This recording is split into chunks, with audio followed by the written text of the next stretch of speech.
नमस्कार बच्चों, YouTube channel preparation मंत्रा में आप लोग का स्वागत है। मैं कुणाल किशोर, आपका फिजिक्स टीचर। पिछले क्लास में हम लोग वेक्टर, उसके बेसिक कॉन्सेप्ट और टाइप्स ऑफ वेक्टर को जाने थे। आज हम लोग उससे अगले स्टेप में यूनिट वेक्टर को सीखेंगे। यूनिट वेक्टर क्या होता है, यूनिट वेक्टर कैसे यूज करते हैं वेक्टर में, यूनिट वेक्टर का इंपॉर्टेंस क्या है, यूनिट वेक्टर के कारण कंपोनेंट के इफेक्ट को देखेंगे। Unit vector is a type of unit vector, but it is a very important concept. So let's start unit vector. देखिए, नाम से पता चल रहा है यूनिट वेक्टर क्या है। यूनिट वेक्टर क्या होता है, यूनिट वेक्टर वो सीखेंगे। वेक्टर का मतलब मालूम है, those physical quantity which have both magnitude and direction. Those physical quantity which have both magnitude and direction is called vector, and those physical quantity which have unit magnitude is called unit vector. मतलब जिसका magnitude 1 हो जाए, 1 metre 1 centimetre, मतलब जो भी value हो जाए unit 1 Newton, vector quantity होना चाहिए और उसका मैग्नीट्यूड क्या होना चाहिए 1, तब उस वेक्टर को क्या बोलेंगे हम लोग, यूनिट वेक्टर। अब यहां क्वेश्चन उठता है कि यूनिट वेक्टर का अगर वैल्यू 1 हो जाए तो उसका काम क्या है। हम लोग को मालूम है मैथमेटिक्स के कारण, अगर जिसके वैल्यू को 1 से मल्टीप्लाई करें उसका वैल्यू चेंज होता है, नहीं। 2 इंटू 1 2, 5 इंटू 1 5, मतलब यूनिट वेक्टर अगर किसी भी दूसरे वेक्टर मल्टीप्लाई करो तो वेक्टर तो चेंज करेगा नहीं। तो यूनिट वेक्टर का काम क्या है, क्यों निकाला गया वेक्टर में, चले ये सब हम लोग आज सीखेंगे कि यूनिट वेक्टर का मेन मोटो क्या था। सिंपली अगर पूछेगा define unit vector, those vector which have unit magnitude and explain the direction. Unit vector direction को इंडिकेट करने के लिए निकाला गया, direction east west north south, उसके लिए एक इंडिकेशन निकाला गया। अब वो इंडिकेशन कैसे निकाला गया, इस चीज को समझिए। हम लोग को मालूम है फिजिक्स में एक्सिस क्या होता है, axis, this one is x axis, इसको मान लेते हैं वाई एक्सिस, और ये क्या हो गया जेड एक्सिस, और ये हम लोग को ओरिजिन। एक सिंपल सा क्वेश्चन से देखेंगे यूनिट वेक्टर के एक्सप्लेनेशन को। A is a vector whose magnitude is 2 metre and direction is east। अब आपके लिए क्वेश्चन हो गया कि चलो इसको एक्सप्लेन कर दो डायरेक्शन को एक सिंबल के फॉर्म में। तो unit vector are those vector which have unit magnitude, मतलब 2 मीटर में हम एक ऐसा सिंबल मल्टीप्लाई करेंगे, उससे 2 मीटर से चेंज होगा नहीं, क्या चेंज होगा, उसके डायरेक्शन को इंडिकेट करेंगे। ईस्ट वर्ड नहीं लिखेंगे, तब भी हम लोग उसके डायरेक्शन को हम लोग दिखाएंगे, कैसे वो डायरेक्शन हम लोग एक्सप्लेन कर सकते हैं सिंबल के फॉर्म में, ठीक है ना।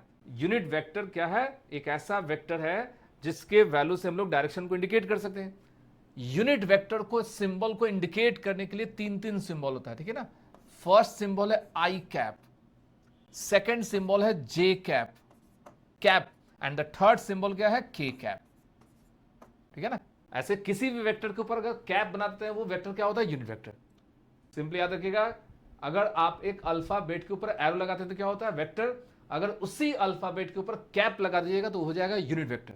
यहां एक 3 डिफरेंट टर्म है आई जे के। यहां आई जे के किस चीज को इंडिकेट करता है, I indicate unit vector along x axis. जो भी यूनिट वेक्टर एक्स एक्सिस के अलोंग होगा उसको हम लोग कैसे इंडिकेट करेंगे, आई कैप से। Unit vector along Y axis is denoted by J cap, and along Z axis is denoted by K cap, ठीक है ना। Unit vector, repeat, unit vector directed along x axis is denoted by I cap. Y axis के along कैसे indicate करेंगे, जे cap. Z axis के लिए क्या करेंगे, के कैप। एक्स के लिए आई कैप, वाई के लिए जे कैप, जेड के लिए के कैप। तो अगर इसको हम लोग लिखेंगे वेक्टर के फॉर्म में तो देखो कैसे लिखेंगे। अब लिखने का तरीका क्या है, ए लिख दिया, 2 लिख दिया, ठीक है ना, मीटर तो लास्ट में लिखेंगे। ईस्ट, अब ईस्ट हम लोग को पता है किधर होता है, right side, positive x axis. तो इसके साथ आपको क्या लिख देना है, आई कैप। मतलब इस आई कैप लिखने से हमको ईस्ट लिखने का जरूरत नहीं है। I cap indicate directed towards positive direction of X axis. अगर इसी में वेस्ट हो जाए, ठीक है ना, अगर हम लोग इसको वेस्ट की तरफ इंडिकेट करें तो एक नया वेक्टर मान लो बी वेक्टर, तो अगर आप इसके आगे लगा दीजिए -2 आई कैप, तो ये क्या हो गया, 2 मीटर वेस्ट की तरफ। Unit vector directed along east and west. तो i cap, j cap, k cap क्या बताता है, डायरेक्शन को। लेकिन अब ध्यान सुनिएगा, आइदर आई कैप का मॉड, जे कैप का मॉड और के कैप का मॉड क्या होगा 1, क्योंकि इसका न्यूमेरिकल वैल्यू तो बदलेगा नहीं। तो 2 के साथ कुछ भी मल्टीप्लाई कर रहे हैं, 2 के साथ कुछ भी मल्टीप्लाई कर रहे हैं आई जे के फॉर्म में, तो इस 2 में तो कोई चेंज नहीं होगा, लेकिन इस आई जे के कारण उसके डायरेक्शन को हम लोग एक्सप्लेन कर सकते हैं। यहां पर आई कैप, जे कैप और के कैप क्या बता रहा है, डायरेक्शन को। तो unit vector along x axis को हम लोग डिनोट किससे करेंगे, आई से, वाई एक्सिस के लॉन्ग क्या करेंगे, जे से, और जेड एक्सिस के लॉन्ग के। मतलब अब फिजिक्स में आपको एक्स वाई जेड नहीं याद रखना है, I J K, X Y Z, एकदम सिंपली याद रखिएगा। I tends to X axis, J Y axis और के क्या हो गया, जेड एक्सिस। ठीक है ना। तो इससे हम लोग वेक्टर के डायरेक्शन को हम लोग निकाल सकते हैं। इसलिए यूनिट वेक्टर का मेन काम क्या है, बोलेगा what are the function of unit vector, the function of unit vector to indicate the direction of certain vector. ठीक है ना। किसी भी वेक्टर के डायरेक्शन को इंडिकेट करना है तो हम लोग क्या ड्रॉ करेंगे, यूनिट वेक्टर को एक्सप्लेन करेंगे। आपको हम लोग पिछले क्लास बताए थे बहुत सारे डिफरेंट वेक्टर था ना, जीरो वेक्टर, कोलिनियर, कोप्लेनर, ठीक है ना, को initial, displacement vector, free vector, like vector, वो सब में केवल तो याद रखना है। लेकिन यहां पर ये जो वेक्टर है यूनिट वेक्टर, ये यूनिट वेक्टर का अच्छे से पता है कि कैसे इंडिकेट करते हैं, तो आपको क्वेश्चन बनाने में कोई प्रॉब्लम नहीं होगा। तो इसको देखिएगा, एक एग्जांपल के थ्रू हम लोग सीखेंगे। ठीक है ना। फर्स्ट ऑफ ऑल हम लोग एक एक्सिस, हम लोग अभी वेक्टर के 2 डायमेंशन में ही सीखेंगे। ठीक है ना। एक्सिस बना दिए, मेरे पास एक जनरल पॉइंट है P, और इस P पॉइंट का वैल्यू दिया हुआ है 3,4। हम लोग को मालूम है कोऑर्डिनेट सिस्टम के अनुसार फर्स्ट वैल्यू को x कोऑर्डिनेट बोलते हैं, सेकंड वैल्यू को y coordinate. P is the location point. पिछले क्लास बताए थे किसी भी पॉइंट को अगर आप ओरिजिन से ज्वाइन करते हैं तो वो वेक्टर में कन्वर्ट हो जाता है, that is called position vector. यहां एक P पॉइंट है, उस P पॉइंट को यहां हमने जोड़ लिख दिया। ठीक है ना, 3,4। अच्छा, इस 3 का मतलब क्या है, एक्स एक्सिस में पहले तो हम इसको जोड़ देंगे ना, ओ से आप इसको ज्वाइन कर दीजिए। ये हो गया आपके पास एक वेक्टर, इसका कुछ नाम देते हैं ए। आप ए लिखो, ओपी लिखो, सब क्या है, वेक्टर है। तो इस वेक्टर का 2 कोऑर्डिनेट है, देखना याद रखिएगा। वेक्टर का मतलब जस्ट लाइक अ ज्योमेट्री, कोऑर्डिनेट, ट्रिगो, सब एक ही कॉन्सेप्ट में आएगा। इस वेक्टर का 2 पार्ट है। फर्स्ट पार्ट क्या है, एक्स कोऑर्डिनेट जो कि 3 है, और सेकेंड पार्ट क्या है, वाई कोऑर्डिनेट जो कि 4 है। अगर हम इस P से एक परपेंडिकुलर ड्रॉ करें और इसका कुछ नाम दे देते हैं M, ठीक है ना, इसको तो एक्स एक्सिस माने और ये वाई एक्सिस। लेकिन हम लोग को ध्यान देना है कि एक्स एक्सिस की तरफ जो भी वैल्यू होगा उसको I से इंडिकेट करना है। मतलब यहां पर 3 यूनिट है।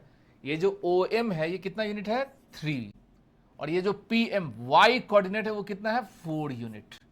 आपसे पूछेगा इस OP को वेक्टर के फॉर्म में लिखे, इस OP को वेक्टर के फॉर्म में लोग कैसे लिखेंगे वो सीखेंगे। ठीक है ना। चलो ध्यान से देखो, A इज द वेक्टर, आप इसको लिख सकते हैं OP एरो के साथ।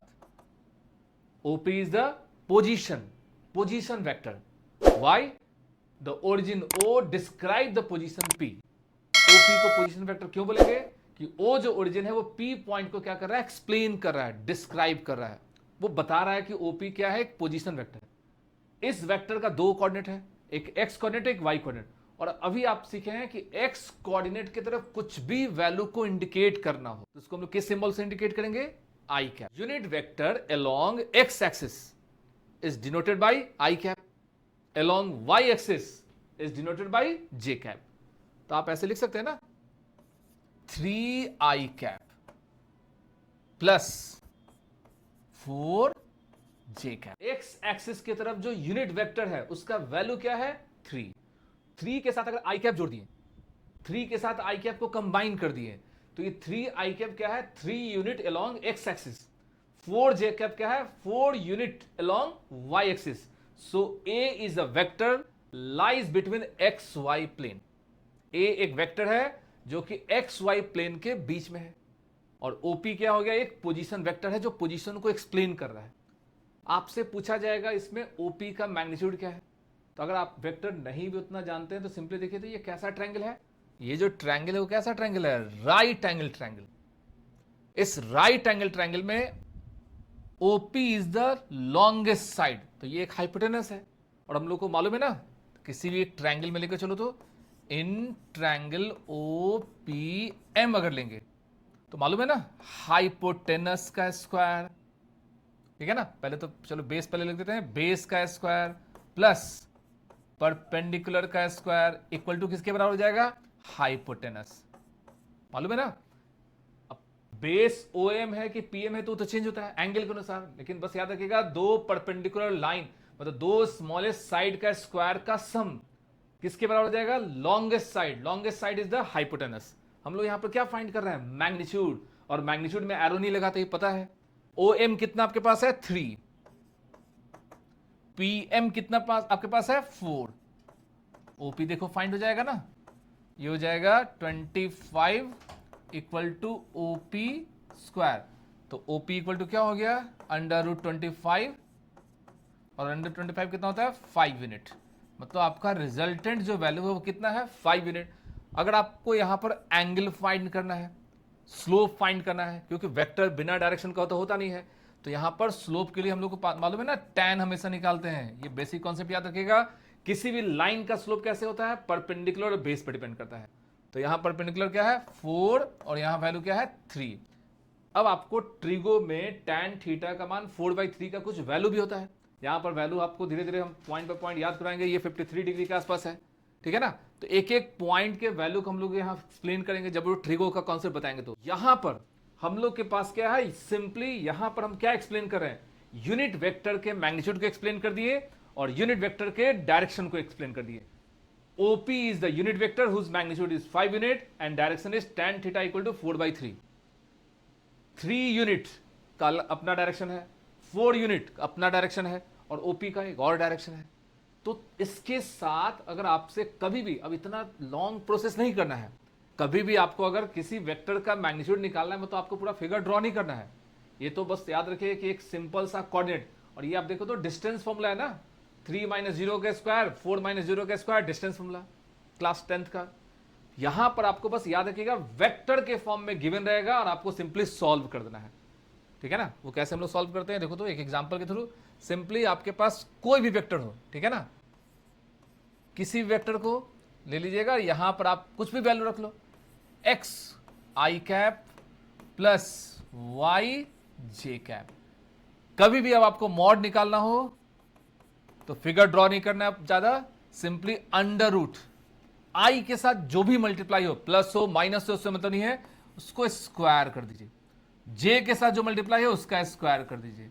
अगर जेड एक्सिस होगा तो के के साथ। यही आपका क्या हो गया, किसी भी वेक्टर के मैग्नीट्यूड को, मॉड को, या सिंपली राइट डाउन ए। आप किसी भी वेक्टर के मैग्नीट्यूड को इससे इंडिकेट कर सकते हैं। और डायरेक्शन इंडिकेट करना है तो सिंपली आप क्या लिखिएगा, tan थीटा लिखो, tan अल्फा लिखो। तो tan थीटा इक्वल टू क्या हो गया, y component by x component. आप यहां लिख सकते हैं ना, theta equal to tan inverse. अगर डायरेक्शन निकालना हो तो आप ऐसे इसके डायरेक्शन को फाइंड आउट कर सकते हैं। तो किसी भी वेक्टर के मैग्नीट्यूड को फाइंड करना है, x कंपोनेंट का स्क्वायर प्लस y कंपोनेंट का स्क्वायर इक्वल टू, और प्लस z कंपोनेंट, अगर z होगा तो z, under root x component का स्क्वायर प्लस y कंपोनेंट का स्क्वायर। ये हो गया मैग्नीट्यूड को, और theta equal to tan inverse y by x क्या हो गया, डायरेक्शन को। तो ये तो एक वेक्टर का मैग्नीट्यूड डायरेक्शन है, आई कैप जे कैप के फॉर्म में, ठीक है ना। अगर दो दो पॉइंट रहेगा तब, ठीक है ना। एक एग्जांपल, एक पॉइंट है ए जिसका वैल्यू का आप कुछ भी मान सकते हैं ना। यहां पर अगर मान लेते हैं वैल्यू 3 है और 4 था, ठीक है, सेम। और एक दूसरा पॉइंट, इसके वैल्यू को 2 मान लो और ये वैल्यू हो गया 5। बड़ा भी हो सकता है, छोटा भी हो सकता है। आपसे पूछा जाए एक वेक्टर फाइंड कीजिए ए बी, उस ए बी का मैग्नीट्यूड निकालेंगे, उस ए बी के डायरेक्शन को निकालेंगे। सिंपली याद रखना है, A B is a vector whose initial point is A and the final point is B। हम लोग को मालूम है किसी भी पॉइंट को कैसे ज्वाइन करना है, ओरिजिन से। तो सबसे पहले याद रखिएगा फाइनल कहां पहुंचना है उसको ध्यान रखना है। तो आपको हमेशा याद रखिएगा ओ बी, ओ से बी को ज्वाइन कर दिए थे, मतलब इसको दिमाग में सोचो, माइनस ओ ए। अगर इसको आई कैप जे कैप में लिखना सीखिएगा, एक्स कोऑर्डिनेट है 2 तो इसको लिख देंगे 2 आई कैप, वाई कोऑर्डिनेट है 5 तो 5 जे कैप, माइनस, अब आ जाइए एक्स में, इसमें यहां पर कितना हो जाएगा 3i cap plus 4j cap. एकदम सिंपल सा सब्सट्रैक्शन है। हम लोग को मालूम है ना, एडिशन सब्सट्रैक्शन सिमिलर में होता है, डिफरेंट में आप एडिशन सब्सट्रैक्शन नहीं कर सकते हैं।